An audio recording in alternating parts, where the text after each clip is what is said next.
자, 새누리당 의원 연찬회에서 총선 필승 이런 건배사를 한 사람 바로 정종섭 행정자치부 장관입니다. 논란이 지금 되고 있는데 자, 오늘 야당에서 고발을 했습니다. 자, 관련 이야기 자세히 정리해드리겠습니다. 전 차장, 네. 결국 고발장을 냈군요. 예. 총선 승리. 예. 건배사가 여당 이기라는 거예요? 그렇죠. 왜냐하면 새누리당 연찬회에 가서 했기 때문에 예. 당연히 주어가 이제 새누리당이라고 얘기하는 거죠. 또 최경환 경제부총리도 뭐 비슷하게 얘기를 했습니다. 경제를 살려서 총선에 표가 많이 가도록 하겠다. 뭐 이런 비슷한 뉘앙스의 얘기를 해서 같이 고발을 당했는데 새정치민주연합에서 이제 나온 반응이 재밌어요. 자, 앞으로 이제 그러면 이제 이 부분이 문제가 없다면 앞으로 그러면 우리 유권자들한테 주어 빼고 이기게 해주세요. 또 딴 데 가서는 이제 저희 지지 좀 해주세요. 이렇게 하면 전혀 문제가 안 되는 거 아니냐. 장관들이? 예, 장관들이. 과거에 노무현 전 대통령이 열린우리당한테 좀 표를 줬으면 좋겠다는 발언으로 탄핵을 받았던 적이 있지 않습니까? 그때 그렇게 난리를 쳤는데 본인들은 정작 여기서 뒤로 발 빠지려고 한다. 왜냐하면 김무성 대표가 살짝 빠지는 얘기를 했거든요. 그럼 한번 들어보시면 그 해명이 어떤지 이해가 되실 겁니다. 좀 잘못된 일이죠. 또 본인도 금방 잘못했다고 생각을 했고, 그런데 이제 굳이 변명하자면 새누리당이라는 말은 안 했습니다. 그 정도. 네. 새누리당 연찬에 가서 그러면 새정치연합 승리 이랬겠습니까? 저거는 사실 좀 앞뒤가 안 맞고 궁색한 변명인 거죠. 예.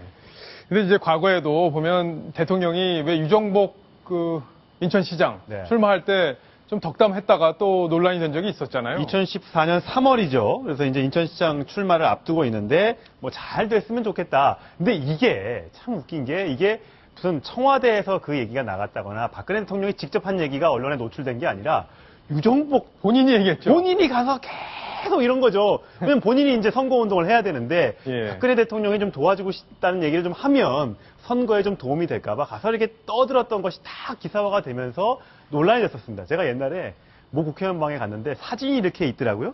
근데 사진을 박근혜 대통령 사이에 두고 사진을 양쪽에서 둘이 찍었는데 이렇게 사진을 뒤에 이렇게 접어놨어요. 한 사람을 지우고.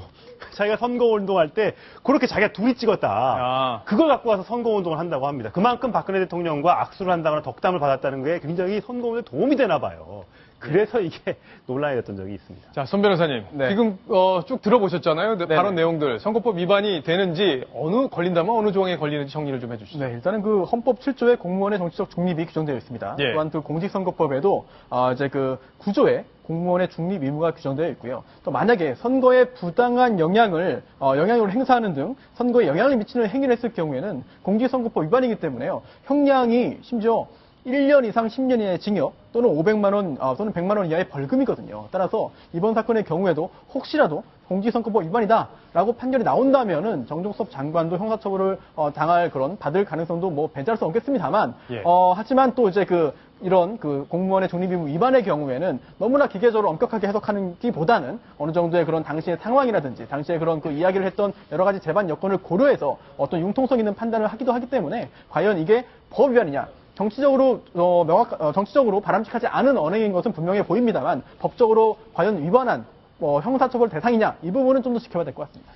예, 선거 주무장관이 저런 얘기를 했다는 거는 어떤 이유로도 합리화될 수는 없을 것 같습니다. 주어가 있네 없네 하는 얘기들도 조금 치졸하게 상대방 진영에서는 볼 수 있는 얘기가 아닌가 싶습니다. 그렇죠.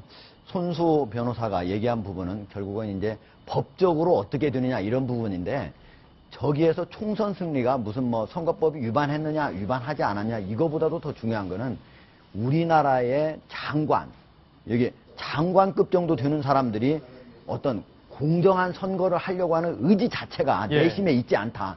이 자체가 큰 문제라는 겁니다. 예, 알겠습니다. 자, 본인이 반성하고 있을지 궁금하네요.